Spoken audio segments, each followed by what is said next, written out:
জয় গুরু। আজকের আমরা এই ভিডিওতে যে টপিকটার উপর আলোচনা করতে চলেছি, বিষয়টি বলতে পারেন আমাদের প্রত্যেকেরই একটা দৈনন্দিন জীবনে হয়তো অনেক ক্ষেত্রেই দেখা যায়। তা হচ্ছিল মনের চঞ্চলতা। আজকে আমরা তাই এই বিষয় সম্বন্ধে শ্রী শ্রী ঠাকুর আর পরম পূজ্যপাদ শ্রী শ্রী আচার্যদেবের বলা এমন কিছু কিছু কথা শোনার চেষ্টা করব, যেগুলি শোনার ভিতর দিয়ে যদি আমি জীবনে সেগুলোকে প্রতিপালন করে চলি, তার দ্বারা আমার জীবনটাও আমি হয়তো উপকৃত হব। তো যাই হোক, আজকের এই ভিডিওটা এবার আমি শুরু করার আগে আপনাদের কাছে শুধু একটি কথাই অনুরোধ করছি, ভিডিওটিতে আপনারা সম্পূর্ণভাবে যুক্ত থাকার চেষ্টা করবেন। আশা করি আজকের এই যেই টপিকটি আপনার এই আলোচনার মাধ্যমে অতি অবশ্যই শুনতে পারবেন। আমাদের মন, শ্রী ঠাকুর একদিন একটা জায়গায় বলছেন যে মন হলো বলতে পারেন এক প্রকার তরঙ্গের মতন, যেখানে এই মনের মধ্যে নানান রকম ভাবনা আসে। আর নানান রকম এই যে ভাবনাগুলি হয়, নানান রকম যে বলতে পারেন থটস, নানান রকম চিন্তা এসে যে জড়ো হয়, সেটা হলো একটা ইম্পালসের জন্য। আমি যেখান থেকে যেমন ইম্পালস পাই সেই রকমভাবেই কিন্তু আমার মধ্যে সেগুলি ক্রিয়া করে। এই কারণেই দেখবেন শ্রী শ্রী ঠাকুর একটা কথা বলেছেন না, সঙ্গ। এই সঙ্গটা এইখানে কিন্তু খুবই জরুরি। তার কারণ আমি যেখানে যে অবস্থায় থাকি, আমি যাদের সাথে মিশি, সেটাই কিন্তু আমার মধ্যে কি হয়, আমার মধ্যে তা প্রবেশ করে। এটা কিন্তু বলতে পারেন একটা এমন একটা ফ্যাক্ট যেটাকে আমি কখনোই অ্যাভয়েড করতে পারি না। শ্রী ঠাকুর বলছেন যে তুমি তোমার পরিবেশকে কিন্তু বাদ দিয়ে নাও, যার ফলে তুমি যে পরিবেশে আছো, তুমি যাদের সাথে আছো, সেখানে দেখতে হবে যে সেখানকার পরিবেশটা কেমন, সেখানে যারা যারা থাকে তাদের চিন্তা ভাবনা, তাদের চাল চলন, তাদের হাব ভাব ব্যবহার ইত্যাদি তারা কেমন করে করে। তার কারণ যদি আমার বয়সটা একটু কম থাকে, তাহলে সেক্ষেত্রে তো আরও জরুরি এগুলো। তার কারণটা কি? তার কারণ শ্রী ঠাকুর বলছেন বয়স যত কম থাকে তত সেগুলিকে টেনে নেওয়ার ক্ষমতাটা মানুষের ক্ষেত্রে তখন বেশি থাকে। এই কারণে দেখবেন বাচ্চা যখন ছোট থাকে তাকে ছোটবেলা থেকেই অনেক কিছু শেখানোর চেষ্টা করা হয়। কেন? তার কারণ ছোটবেলা থেকে কি হয়, ব্রেনটা খুবই শার্প থাকে, যার ফলে যা তারা দেখে, যা তারা শোনে, খুবই সহজেই তাদের কাছে সেটা বলতে পারেন তাদের ব্যক্তিত্বের মধ্যে কিংবা সেটা তাদের অভ্যাসের মধ্যে তাই এমনি ফুটে ওঠে পরবর্তীতে। তার কারণ সেটা তারা সহজেই তখন ধরে নেয়। এই কারণেই শ্রী ঠাকুর বলছেন যে এই যে মন, এই মন একটা এমন জিনিস, তোমার মন কার পাশে ঘুরছে, তোমার মনটা কোথায় ঘুরছে, তোমার মনটা কাকে নিয়ে ঘুরছে, সেটাই নির্ভর করছে সবচাইতে আগে। তার কারণ এইখানে যদি গন্ডগোল থাকে তাহলে তোমার পুরো জীবনটাতেই তোমার গন্ডগোল পাকাবে। নিজের মন যদি ঠিক না থাকে, নিজের মনোজগৎ যদি ঠিক না থাকে, আমি যেমন ভাবি আর আমি যেমন সেই ভাবনানুসারে আমি যেমন চলি, এইটা যদি ঠিক না থাকে তাহলে পাওয়া কিন্তু ঠাকুর বলছেন জুটবে না। প্রাপ্তির আশা সেক্ষেত্রে রাখাটাও হলো ঠিক না, যে আমার জীবনে হয়তো ওটা হতে পারে, আমার জীবনে সেটা হতে পারে। ঠাকুর বলছেন এসব না রাখাই বরঞ্চ সেসব ক্ষেত্রে ভালো। কেন? তার কারণ আমি পথটাই অবলম্বন করিনি, যে পথ অবলম্বন করার ভিতর দিয়ে আমি সেগুলিকে পেতাম, সেটাই আমি অবলম্বন করিনি। আর এই জিনিসটা ঠাকুর বলছেন শুধু যখন একটা সন্তান আসছে, অর্থাৎ যখন সে জন্মগ্রহণ করছে, তার বলতে পারেন মায়ের পেট থেকে যখন একটা সন্তান আসছে, ঠাকুর বলছেন তার আগের থেকেই এসবের দিকে লক্ষ্য রাখতে হয়। ঠিক এই কারণেই যখন প্রভু শ্রীরামচন্দ্র, শ্রী ঠাকুরই তো বলতে পারেন এসছিলেন বিভিন্ন সময় বিভিন্ন রকম রূপে, তাই আবার তিনি এসছেন এখন এই রূপে। তাই তিনি যখন সেই রূপে যখন এসছিলেন, তখন আমরা একটা ঘটনা হয়তো শুনেছিলাম, কিংবা হয়তো দেখবেন অনেকেই হয়তো শুনে থাকতে পারি। তা হলো যখন লব এবং কুশ, অর্থাৎ মর্যাদা পুরুষোত্তম শ্রী রামচন্দ্রের যখন বলতে পারেন তার সন্তান, যখন মাতা সীতা যখন গর্ভবতী, যখন তার গর্ভে তারা ছিলেন, সেই সময় শ্রীরামচন্দ্র, এটা শোনা যায় নাকি, মাতা সীতাকে তিনি একটা জায়গায় পাঠিয়ে দিয়েছিলেন। কিন্তু পাঠিয়ে দেওয়া আরো অনেক রকমের ঘটনা আমরা শুনে থাকি, কিন্তু এর পিছনে কারণটা কি আমরা জানি? সেইটা যদি আমি না জানি না, তাহলে তিনি যে কারণে করেছেন সেইটা যদি অজানা থেকে যায় আমার জীবনে, তাহলে আমি তাকে অ্যাপ্লাই করতে পারবো না। হয়তো একটু ঘটনাটা শুনে মনে রেখে দিলাম, আর 10টা লোককে হয়তো বলতে আমার সাহায্য হতে পারে। তাছাড়া তার ব্যতি রেখে লাইফের উপর তার ইম্প্যাক্ট তেমন পড়ছে না বাস্তবভাবে। কেন না? তার কারণ তিনি কেন সেই জিনিসটা তিনি নিয়েছিলেন, তিনি কেন এরকম একটা স্টেপ নিয়েছিলেন শ্রীরামচন্দ্র, সেটা কি আমি জেনেছি। তার কারণটা একদিন পরম পূজ্যপাদ শ্রী আচার্যদেব এইটা একদিন আলোচনা করতে গিয়ে বলছেন, যখন তিনি মাতা সীতাকে যখন পাঠিয়ে দেন, তার একটা যে কারণ ছিল সেটাকেই মানুষ না বুঝতে পেরে বুঝেছিল অন্য কিছুই। যে তিনি তার বউকে পাঠিয়ে দিলেন, তিনি তার স্ত্রীকে পাঠিয়ে দিলেন, এদিক কোথায় পাঠিয়ে দিলেন। আবার সেই সময় বলতে পারেন তিনি গর্ভবতী। এবারে তিনি এইরকম হয়ে কেন করলেন? তিনি এরকমটা কী কারণে করলেন? তার কারণ, যাতে তিনি তো জানেন যে কি হলে ভালো হয়, কি না হলে ভালো, যে বলতে পারেন তার উপর যে একটা প্রভাব পড়তে পারে। তিনি এই কারণেই করেছিলেন যাতে মাতা সীতার তার মনটা যাতে বিচলিত না হয়ে ওঠে। সেটার জন্য তিনি মাতা সীতার সারাউন্ডিংসটাকেই এমন বানিয়ে দিয়েছিলেন যেখানে একটা সুস্থ সন্তান, সুস্থ মস্তিষ্ক নিয়ে, সে মস্তিষ্ক নিয়ে যাতে সে জন্ম হতে পারে, যাতে তার মনটা উচ্চ স্তরের হয়, যে আসবে।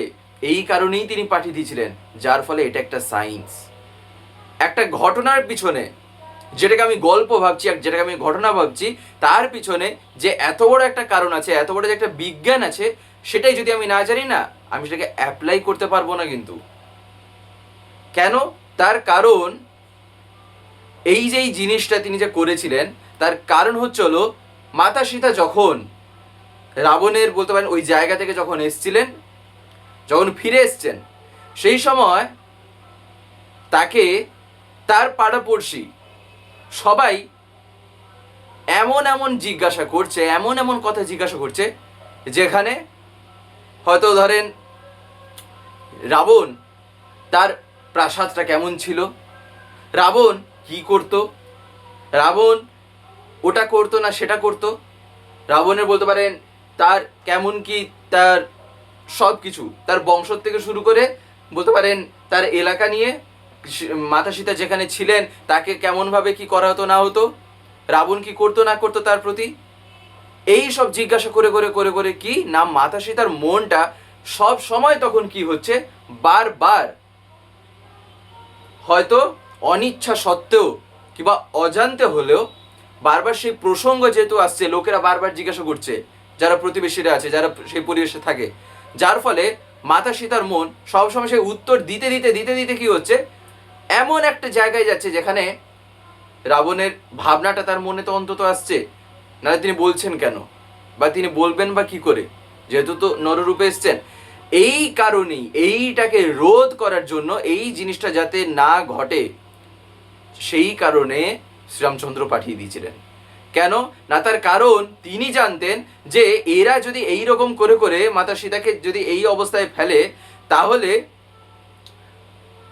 বলতে পারেন তার গর্ভ থেকে, সেখান থেকে শ্রীরামচন্দ্রের বলতে পারেন তার পরবর্তীতে কিংবা তার যে সন্তান, সেক্ষেত্রে যে আসবে, সে আদৌ তার মতন তিনি যেমনটা চেয়েছেন বা তিনি যেমনটা বলতে পারেন হওয়ার কথা সেটা হবে, নাকি এই রাবণের কথা ভাবতে ভাবতে, রাবণের গুণাবলী ভাবতে ভাবতে তার উত্তর দিতে দিতেই লোকেদের নাকি তখন এখান থেকে রাবণের মতন একটা মস্তিষ্ক নিয়ে সন্তান জন্মাবে?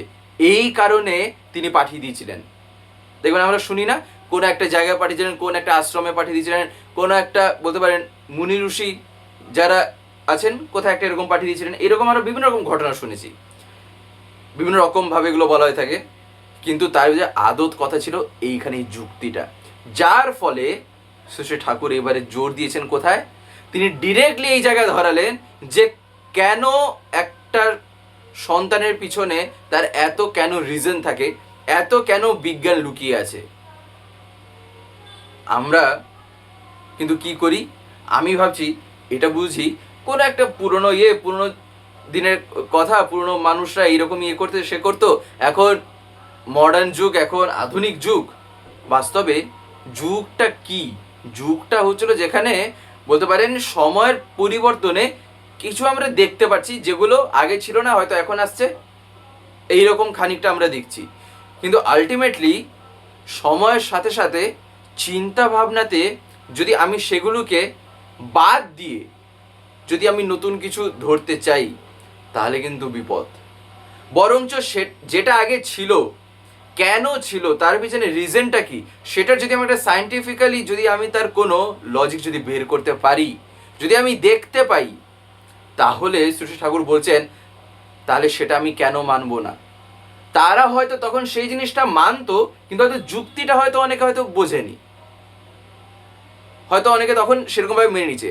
কিন্তু সময়ের পরিবর্তনে কি হয়েছে, মানুষ যুক্তির উপরে জোর দিচ্ছে, সে দেখছে যে কি করে হচ্ছে, কেন হচ্ছে, এটা কেন, সেটা কেন, নানান রকম বিষয়। তো সেই জিনিসটাই বর্তমানে বোঝাতে গেলে একটা যুক্তির পথ অবলম্বন করতে হচ্ছে। এবারে যারা যারা আগের মতনই হয়তো বললেই হয়তো শুনে নিচে বুঝে যাচ্ছে, যারা করছে তারা তাদের মতন করে চলছে। কিন্তু এখন ম্যাক্সিমামটা কি দেখা যাচ্ছে, তোমাকে বলতে হবে যে কেন এইটা হচ্ছে, কেন এটা হলে কি হবে না হবে, কেন ওটা করলে কি হবে না, সেটা তোমায় দেখাতে হবে, বলতে হবে। এবারে ম্যাক্সিমামটাই যদি একটা মানুষ বুঝে যায়, তাহলে সে বাদ বাকিটাও কিছু না হলেও বুঝবে যে হ্যাঁ ইনি তার মানে যখন এই কথাটা বলছেন তার মানে এখানে কোনো যুক্তি আছে। হয়তো আমি তা দেখতে পাচ্ছি না, হয়তো আমি তা বুঝতে পারছি না, কিন্তু এতটুকু যখন একটা জিনিসে লজিক বেরোচ্ছে তার মানে এর পিছনেও আরও অনেক কিছুই আছে। ঠিক যেমন বলতে পারেন এই যে আমাদের চারিদিকে বলতে পারেন এই যে বায়ু যে আছে, এবারে এখানে যেমনভাবে মলিকুলসগুলো আছে, আমরা কি সেগুলোকে খালি চোখে দেখতে পাচ্ছি? তার মানে কি এই যে যেমন বায়ুটাকেই আমি খালি চোখে দেখতে পাচ্ছি, অথচ আমার চারিদিকেই তো এখন হাওয়া আছে, বায়ু চলাচল করছে, তাহলে আমি দেখতে পাচ্ছি না কেন? এবার আমি দেখতে পাচ্ছি না বলে কি বায়ু নেই? কিন্তু সেটাকে দেখার জন্য একটা বিশেষ ধরনের যন্ত্রের প্রয়োজন, একটা বিশেষ ধরনের জিনিসের প্রয়োজন, যেটার ভিতর দিয়ে আমি সেটাকে দেখতে পেলাম। এই জিনিসটা সৃষ্টির শুরু থেকে কিন্তু সবাই বুঝে উঠতে পারেনি বা দেখতে পারেনি, কিন্তু অনেকেই মানতো, আবার অনেকে মানতো না।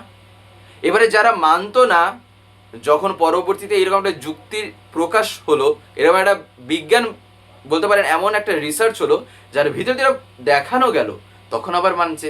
কিন্তু এই জিনিসটা তাহলে কাদের কাছে আগে থেকে জানা হয়ে রইল, নলেজটা কাদের কাছ থেকে আগের থেকে থাকলো? যারা এটাকে মেনেছিল। পরম পিতার জগৎটা না খানিকটা এইরকমই। আমি তার লীলাটা, তার দয়াটা সর্বক্ষেত্রে আমি হয়তো সব সময় যুক্তির ভিতর দিয়ে আমি তো জাহির নাও করতে পারি। হয়তো আমি সবটুকুটাকে আমি 100তে 100 খানাকে যে আমি একদম যুক্তির ভিতর দিয়ে ধরিয়ে দেবো, হয়তো সেটা আমার এক মুহূর্তের মধ্যে হয়তো নাও হতে পারে, হয়তো আমি নাই বা বুঝতে পারি। কিন্তু সময়ের সাথে সাথে আমি যত তাকে মাথায় নিয়ে চলতে থাকবো, তত কি হবে, আস্তে আস্তে সেই জিনিসগুলির প্যাঁচগুলি আমার মাথায় যখন খুলতে থাকবে, তখন আস্তে আস্তে সেগুলি বোধগম্য হয়ে ওঠে।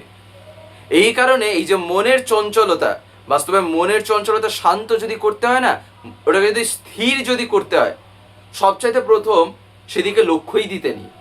লক্ষ্যই রাখতে নেই যে আবার আমার মনটা খুবই চঞ্চল হচ্ছে, আমার মনটা আবার খুবই এদিক ওদিক হচ্ছে, এটা হচ্ছে সেটা হচ্ছে। ঠাকুর বলছেন এগুলো একদম ভুলে যাও। তুমি যত ভাববে যে আমার মনটা চঞ্চল হচ্ছে, তুমি যত দিকে ফোকাস করবে, তুমি তত আরো বেশি চঞ্চল হয়ে উঠবে। তুমি কেন দেখতে যাচ্ছ, অতিরিক্ত কেন ভাবছো?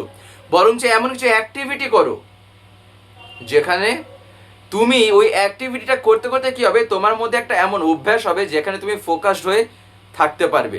সেই বলতে পারেন জিনিসটা তোমার মধ্যে তখন কি হবে না প্রবেশ করবে, তখন চঞ্চলতা আস্তে আস্তেই তখন নর্মাল হতে থাকে। আর জীবনে একটা সাধারণভাবে একটা বলতে পারেন মিনিমাম একটা চঞ্চলতা থাকাও প্রয়োজন, না হলে একেবারে স্ট্রেট লাইন হয়ে গেলে না মানুষ এমনি উল্টে পড়ে, তখন আর এই দেহ নিয়ে তার থাকার বলতে পারেন কোনো একটা কিছু আর হয় না। অস্তিত্বটাই তখন কি হয় না, এই দেহের ভিতর দিয়ে যে অস্তিত্বের যে একটা বলতে পারেন প্রকাশ হচ্ছে, সেটাই তখন পাওয়া যায় না। সহজ কথায় বলতে গেলে আমরা নিজেদের হার্টবিটটা দেখবেন হসপিটালে মনিটরে দেখানো হয় না, জাস্ট একটা ওয়েভের মতন এরকম যায়। যখন মানুষের গল্প হয়ে যায় তখন কি হয় না একদম স্ট্রেট লাইন। কেন, সেটা কি বোঝায়?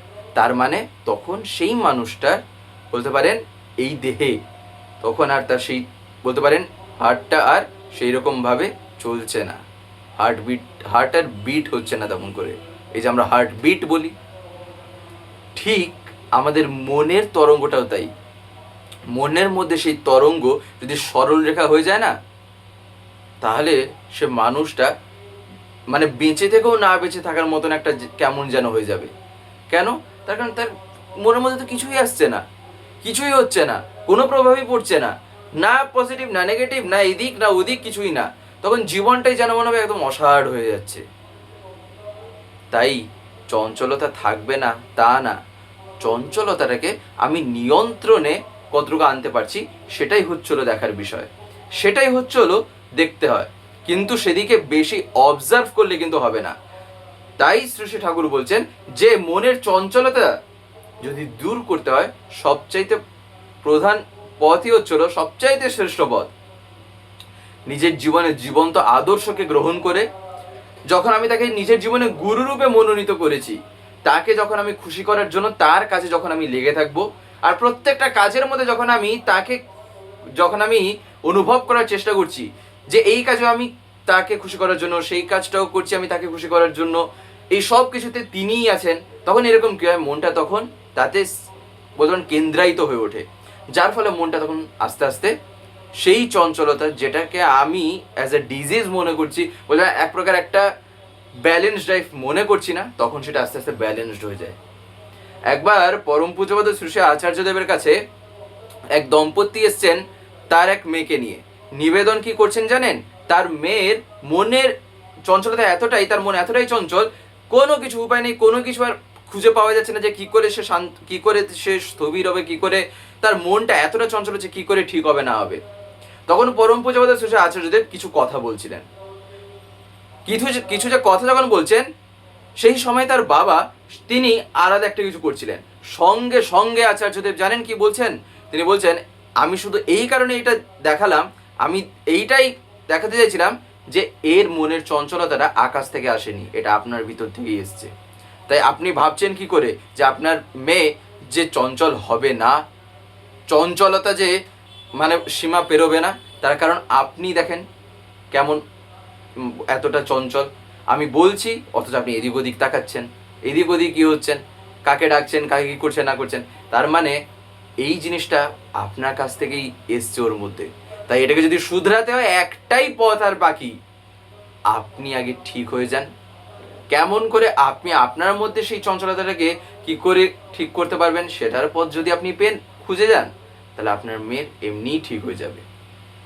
এই কারণেই তিনি আচার্য, এমনভাবেই তিনি জীবনকে দেখান।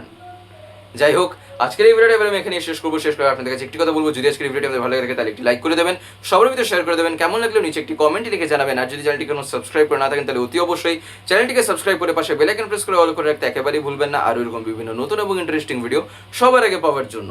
জয় গুরু, বন্দে পুরুষোত্তম।